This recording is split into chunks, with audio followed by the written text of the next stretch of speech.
In certe date non serve tanta fantasia per la nostra introduzione. Oggi è 28 aprile, è il giorno della Sardegna e quindi cerchiamo di ripercorrere un po' che cos'è questa ricorrenza, cos'è questa festività e che cosa effettivamente si racconta. Partiamo dai fatti storici ovviamente, perché quello che si racconta è l'insurrezione avvenuta tra il 28 e il 29 aprile del 1794 a Cagliari, quando il re Vittorio Amedeo III di Savoia si rifiutò di dar seguito alle richieste dei sardi dopo che questi avevano difeso l'isola dall'invasione francese nemmeno un anno prima. Le richieste erano un totale di 5, le più importanti erano di riunire nuovamente il Parlamento sardo e poi lasciare ai sardi i compiti più importanti del governo dell'isola. Tuttavia, come detto, queste richieste furono disattese e allora il sentimento popolare crescente di contrasto verso la corona sabauda culminò poi, come detto, nel 28 e 29 aprile, quando i rivoltosi a Cagliari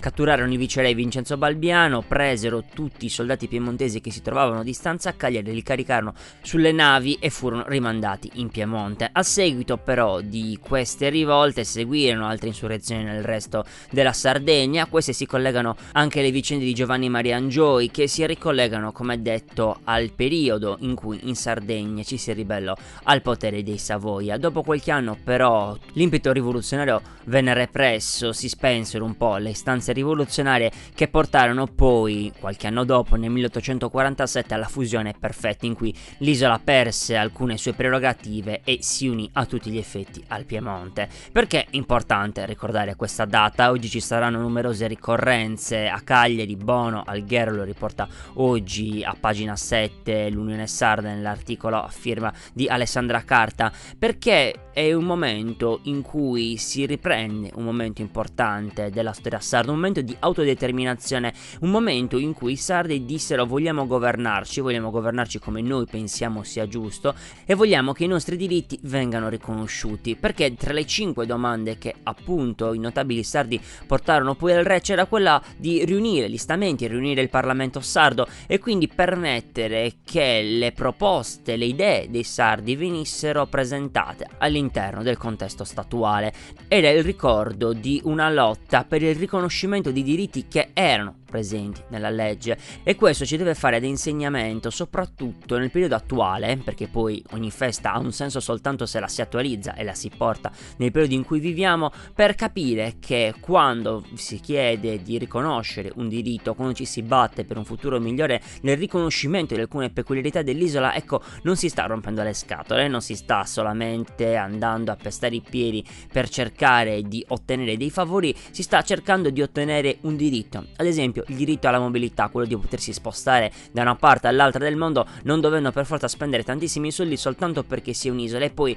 il diritto alla salute, quello di potersi curare all'interno dell'isola in modo veloce, efficiente e non dover obbligare i cittadini ad andare fuori dei confini regionali per avere delle cure adeguate. E poi ancora il diritto al lavoro, cercare di creare le condizioni per creare posti di lavoro e possibilità di crescita economica nell'isola. Ecco, tutti i diritti, tutte rivendicazioni che in questo momento sono quanto mai attuali e che sarebbe bene ricordare soprattutto il 28 di aprile, quando si racconta che la Sardegna anche per poco tempo provò a prendere in mano il suo destino per poter rivendicare quello che qualcuno gli faceva pensare fosse un privilegio, quando in realtà appunto era un diritto. Io sono Alessandro Manno e oggi vi do il quadro d'insieme di lunedì 28 aprile.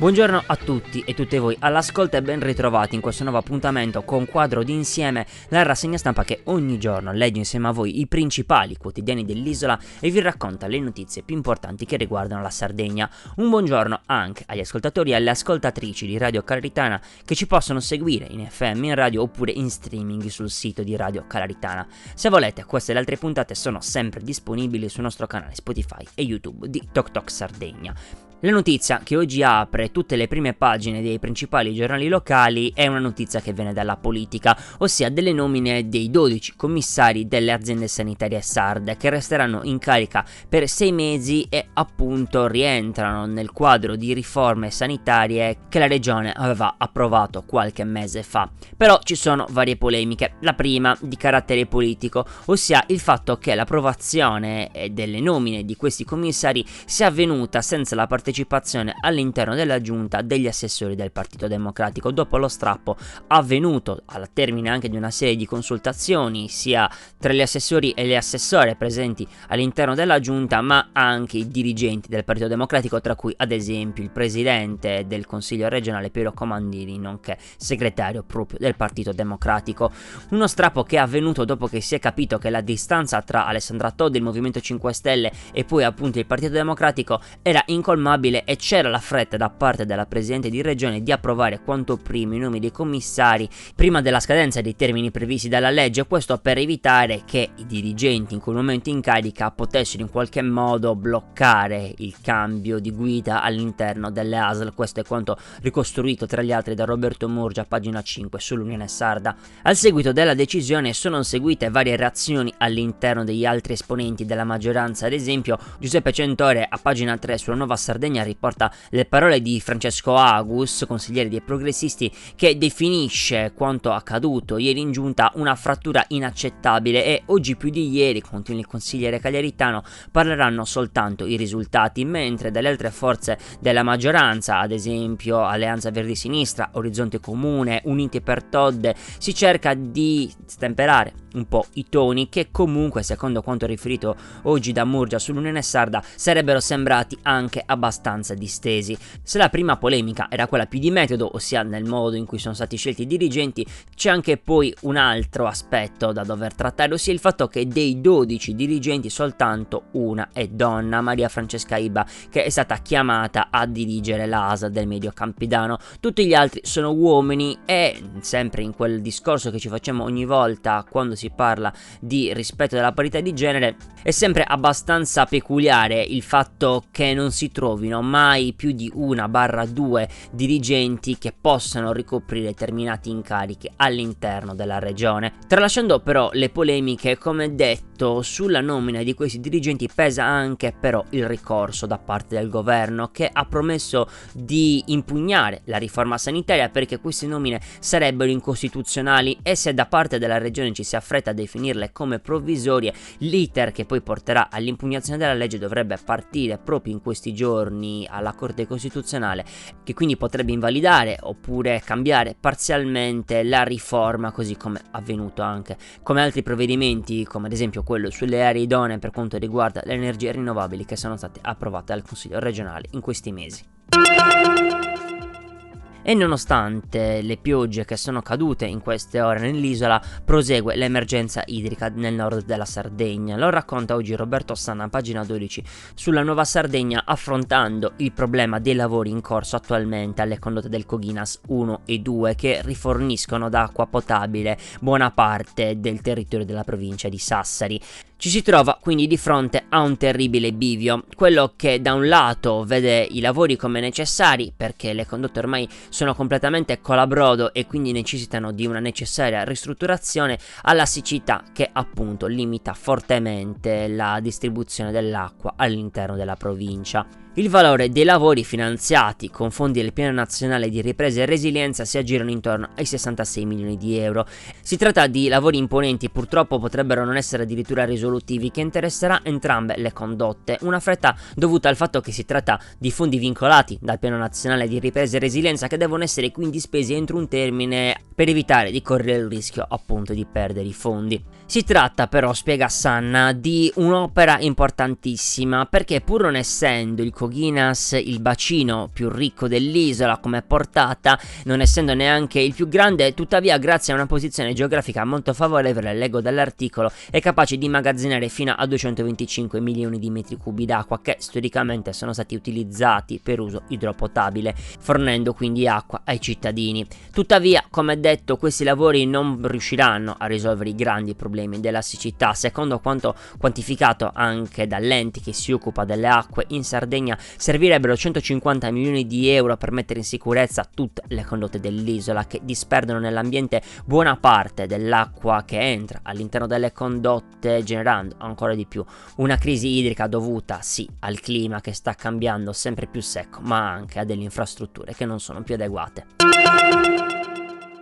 Secondo i dati che sono stati riportati dalla Camera di Commercio di Sassari, che oggi vengono riportati da Sardinia Post, la Sardegna nel primo trimestre del 2025 ha registrato un calo delle imprese dell'isola, ben 305, a fronte di una perdita in percentuale dello 0,18% di tasso di crescita negativo, perché a fronte di quelle che hanno chiuso non sono state aperte abbastanza. Un tasso negativo dopo che i primi trimestri del 2021 e 2023 avevano mostrato tassi di crescita positivi, e se settori storicamente in difficoltà come ad esempio quello dell'agricoltura, dell'ingrosso e del manifatturiero hanno ancora perdite significativi, circa di 200 imprese che appunto hanno chiuso i battenti, i settori delle attività immobiliari, delle attività professionali, scientifiche e tecniche, l'istruzione e la sanità e l'assistenza sociale hanno riscontrato invece tassi di crescita positivi, con numerose iscrizioni nel registro delle aziende, soprattutto nel nord dell'isola, che risulta essere una delle aree della regione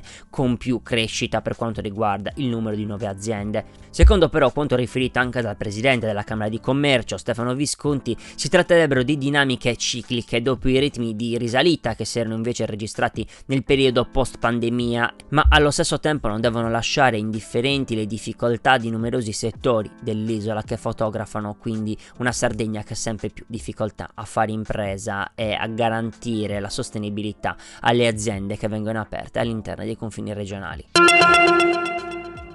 Ci sono poche cose che ottengono un appoggio bipartisan nell'isola, come la costruzione della nuova linea ferroviaria tra Nuoro ed Abbasanta, che permetterebbe quindi al capoluogo barbaricino di essere finalmente collegato alla rete ferroviaria di Trenitalia, essendo uno dei capoluoghi di provincia in Italia che appunto non ha una stazione servita dai treni di Trenitalia, ma ha soltanto quella a scartamento ridotto che permette ai pendolari, pochi a dir la verità, di raggiungere Abbasanta e da lì riconnettersi alla linea ferroviaria che collega i vari punti dell'isola. Il comitato appunto creato apposta per cercare di convincere il governo a stanziare i fondi per l'opera ha coinvolto, oltre ai sindaci del territorio, anche varie sigle sindacali che hanno riconosciuto l'importanza dell'opera. Ci sarebbe infatti un importante risparmio economico da parte dei cittadini, si userebbe inoltre meno l'auto e permetterebbe ai cittadini di Nuoro e della provincia di raggiungere direttamente tramite il treno gli aeroporti di Olbia e Cagliari, che appunto sono collegati attraverso la linea ferroviaria.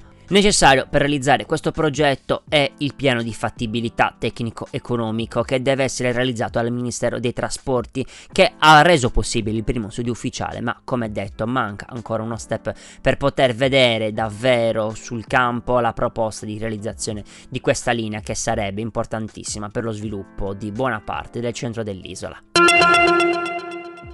In chiusura, oggi è lunedì e quindi parliamo di sport. Una notizia di aggiornamento, nel senso che oggi il Cagliari alle 20:45 sfiderà in trasferta l'Hellas Verona per una delle ultime possibilità da parte degli uomini di Nicola di agguantare i punti necessari per ottenere la salvezza. Ieri si è chiuso anche il campionato di Serie C, con la Torres che ha perso 3-2 contro la Lucchese nell'ultima giornata del campionato di Serie C, non precludendo la sua terza posizione nel girone B, che le permetterà quindi di accedere direttamente alla fase nazionale dei playoff di Serie C, nella quale si darà ancora un posto per la promozione in B. Passiamo poi al basket, perché ieri la Dinamo ha perso in trasferta contro Trento per 95-77, nonostante il massimo in carriera segnato da Cappelletti, che ha messo a segno 27 punti. La grande stanchezza dovuta alle rotazioni molto corte ha portato i biancoblù a dover capitolare di fronte a quella che è la terza forza importanza del campionato e che si prepara all'impegno nei playoff,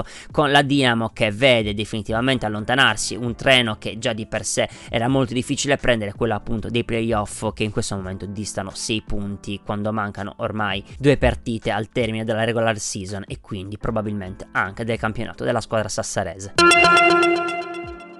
E questa era la nostra ultima notizia anche per oggi. L'appuntamento quindi è per domani, sempre a partire dalla stessa ora, le ore 8 su Radio Calaritana, e quando volete sui nostri canali Spotify e YouTube di Tok Tok Sardegna. Un saluto quindi da parte mia, da parte di tutta la nostra redazione, e a voi l'augurio di un buon inizio settimana e una buona giornata. Ciao! Tok Tok Sardegna è una testata giornalistica registrata presso il Tribunale di Cagliari. Il direttore responsabile è Matteo Meloni.